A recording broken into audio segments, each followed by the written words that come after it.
Dressage is simply training of the horse, and it comes from the French term dressure, which means to train. The objective of dressage is to create a horse that is athletic and well-muscled. It's basically the harmonious development of the physique and natural abilities of the horse. It creates horses that are calm, supple, well-muscled and well-balanced, and most importantly, calm and relaxed in their work. Classical dressage dates back to 400 BC when the Greek statesman Xenophon wrote the very first book on the art of riding, or the art of horsemanship. And Xenophon was all about the humane and fair treatment of horses. He was all about kind treatment, but sadly there were even riding masters way back when that didn't follow his guidelines of humane treatment. One of my most favorite quotes was Xenophon's attitude towards training horses, which is, anything forced and misunderstood can never be beautiful. And I love that because that's exactly what it's about. The major differences between classical dressage and modern dressage is that classical dressage has been around for hundreds of years, and it is the technically correct way to train a horse. Modern dressage has been practiced in recent years by a number of international riders who ride and train in a deep overflexed frame. This is also called roll cur.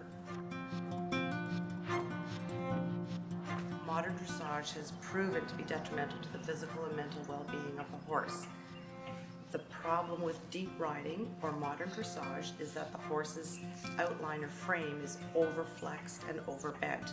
It's called short and deep riding, and the weight is on the forehand as opposed to the hindquarters, which is the largest part of the horse's body and carries most of the horse's weight. That being said, the horse without the correct muscular development will then break down and incur injuries. There puts a tremendous amount of strain on the horse's spine, back, jaw, and tongue by this form of deep modern riding, where the horse is hyperflexed or overflexed, which comes back to what roll cur is, this hyperflexion in the horse's positioning of their head and neck. This modern rendition has arisen out of impatience, ego, anticipated quick success, and being blinded by the success of the few who use this modern method of training. It's a violation of our horses, making them disposable due to breakdowns and injuries. And at the grassroots level, it has filtered down due to the success of some international riders who have used this method.